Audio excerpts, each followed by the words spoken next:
Hi, welcome to Take Two. I'm Carson. I'm Jordan. And I'm Caleb. And today, we're going to be talking about the 14th movie in the Marvel Cinematic Universe, Doctor Strange!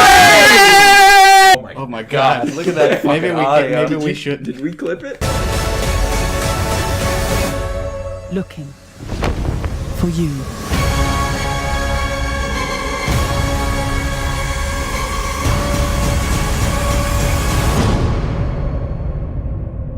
"14 movies in now, and it's really interesting for me to say this. I didn't necessarily dislike this, which I think is a crazy feat for a franchise that is now 14 films strong. Yeah, I think this is our first Marvel movie, too, on the channel, right? It is. Last one was Civil War in April. First one, and I think we can openly discuss how we feel about the cinematic universe as a whole anyway. I agree. But I didn't dislike this, and that's a pretty amazing thing for me. Yeah, I didn't either, which is surprising, but I'm also not too surprised because it's often these small, weird movies in the Marvel Cinematic Universe that I end up liking more. The ones that aren't directly connected to other movies, which, I appreciate, like Guardians of the Galaxy, like Ant-Man, and like this. They all share that same kind of quality of being on their own, which I think is a little refreshing, especially when you have big movies like Civil War and like The Avengers that have all of these fucking characters. It's nice to have one character to focus on. I always like it when they introduce the new character because finally we can, like you said, instead of focusing on everything, like the big picture, just finally get one person until after the credits. I think the best example that they've done with that is Ant-Man. Because that movie almost didn't feel like it was part of the MCU. Not at all. Which is ironically what makes it, in my opinion, one of the better films. And I think this movie, while it has more connections to, the overarching MCU, it still feels like its own thing. There's not really anything to connect it with larger things in the universe besides one specific plot point that even then doesn't call too much attention to itself. I think, speaking of that plot point, I could be wrong. We're going to talk about spoilers. Yeah, correct? There will be a spoiler section in this video, which we haven't done before. Right, so if we're going to do that, skip to this time if you want to avoid that or whatever, because I know this is important for people. So anyway, what I was going to talk about, are you talking about the Infinity Stone situation? Yes. That connection? Yes. See, I like that, but also it bothers me, and I was talking with him about this on the way to the car. If the whole plot of this movie revolves around trying to change time and change dimensions, why would nobody else want the eye? Why was that not the object that people wanted? Because if the librarian knew it was an Infinity Stone, other people had to know as well.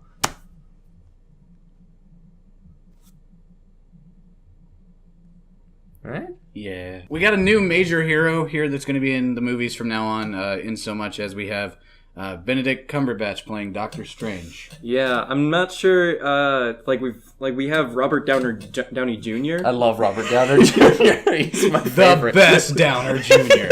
Let me tell you. He's not always in a great mood, but he's definitely a good actor. We never really see any of these huge stars that we see. We only have these we occasionally see them in films, and we never have these top actors. But yeah, a lot of times they're grown through the Marvel Cinematic Universe. Yeah, like Chris Evans or whatever. Mm-hmm. But yeah, I'm glad we get someone big like Benedict Cumberbatch to even play such a small person in the Marvel universe. Comparatively, too. Yeah. This is the most Oscar-laden cast for a superhero movie probably ever, and I actually think we can verify that because we have Tilda Swinton, who I'm not even going to get into the casting shit because she did a great job.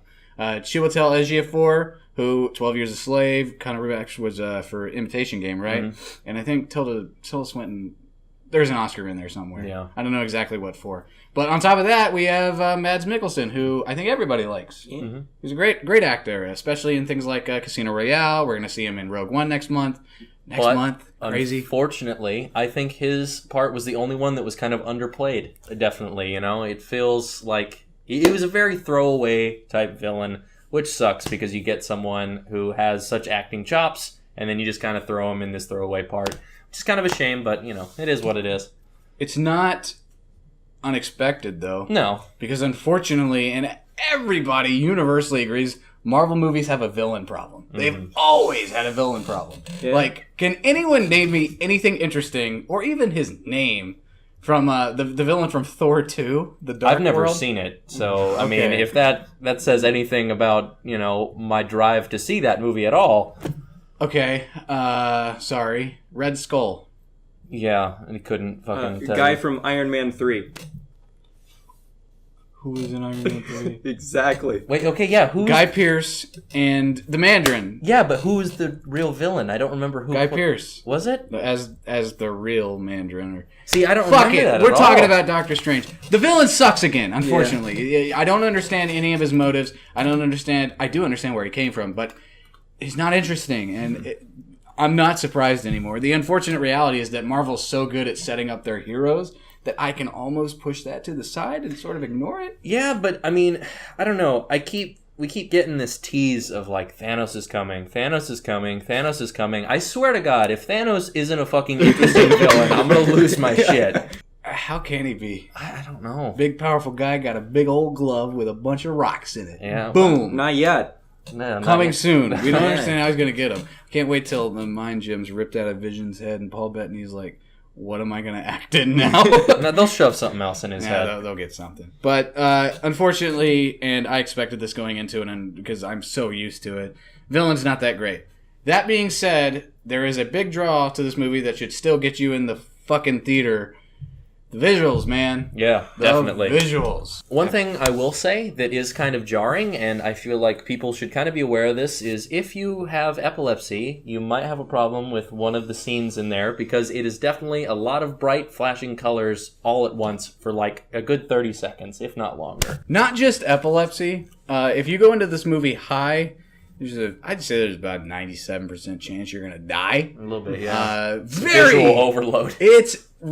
Overload's a good word for it, but at the same time, it still feels controlled. It still feels like they know what they're doing. Most They understand definitely. why they're doing certain things. I don't know how you guys reacted, because this is when I saw it with you guys. This is my second time seeing it. I saw it last night on Thursday, and both times I was like, "This is really good CG." Yeah, oh, definitely. Sprinkled in with a couple shots that are iffy, Mm-hmm. but I was very impressed by it. I think the thing that sold it, especially we're talking about that big city folding scene, was yeah. the lighting on everyone falling through the scene. It was like perfect the whole time. It felt grounded, and it didn't feel over like saturated or too bright, too dull. It was great. Very well integrated.